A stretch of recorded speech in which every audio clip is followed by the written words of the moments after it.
इस बार न जुबान पर वैसी मिठास है और न ही मंडियों में वो रौनक, क्योंकि इस बार आम के बागों ने किसानों से लेकर व्यापारियों तक सबके माथे पर चिंता की लकीरें खींच दी है।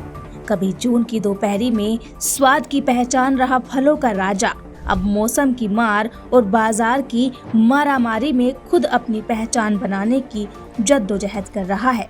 अब इस परेशानी को देखते हुए लोकहित क्रांति की टीम ने सुल्तानपुर के एक बाग मालिक से बात की और जानना चाहा कि आखिरकार इस बार आम के बाग और उनके मालिकों को किस तरह की परेशानी का सामना करना पड़ रहा है और क्या उन्हें इस बार आम की खेती से कुछ लाभ हुआ या नहीं।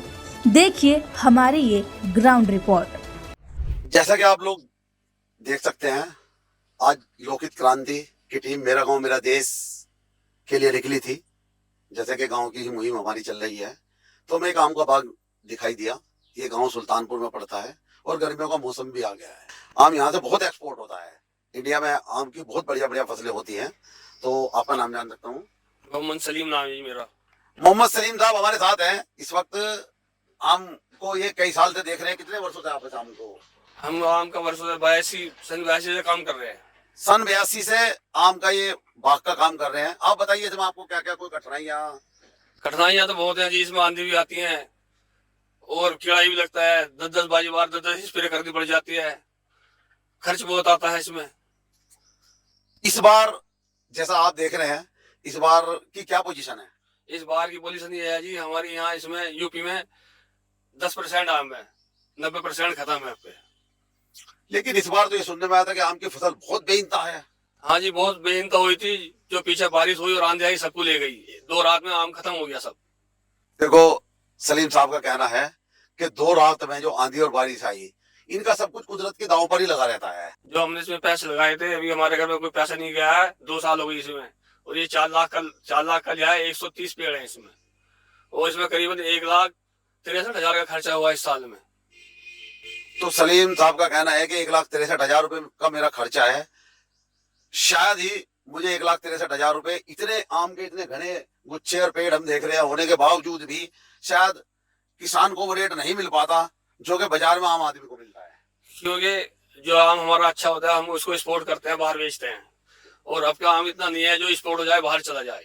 तो वो आम का एक्सपोर्ट भी करते हैं, उसके बावजूद भी किसान घाटे में है। वजह क्या है? वजह यह है जी, पीछे गर्मी पड़ गई थी, पड़नी ठंड थी।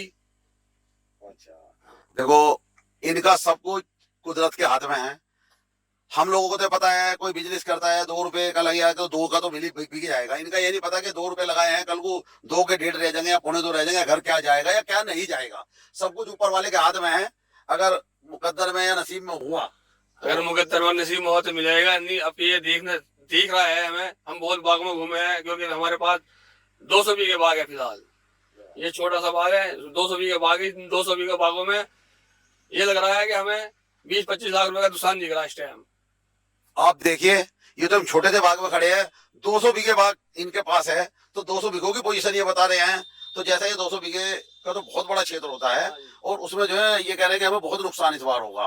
तो सभी किसानों की लगभग, हाँ जी, सभी किसानों की हालत यही है। हालत खराब है। बाजी के तो खाने की रोटी भी नहीं है। थोड़ा मुआवजा मिल जाए और कुछ नहीं है। और रात को भी हमें 12, 1 बजे, 3 बजे, 4 बजे तक रखवाल करनी पड़ती है। नील गाय बहुत तंग करती है।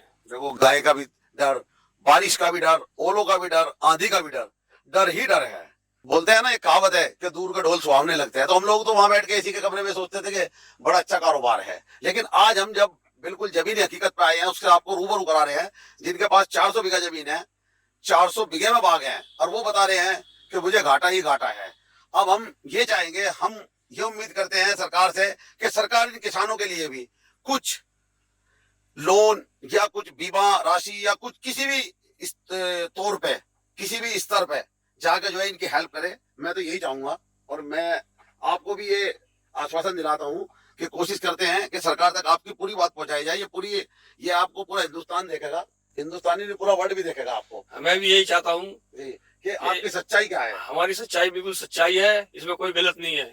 ये तो हमको भी दिखाई दे रहा है कि एक डाली पे तो आम बहुत है और दूसरी डाली खाली पड़ी हुई है, झड़ चुका है आम बहुत कुछ झड़ चुका है। ये हम ये है कि सरकार से ये चाह रहे हैं कि हमारी थोड़ी बहुत सुनवाई की जाए, जरूर की जाए।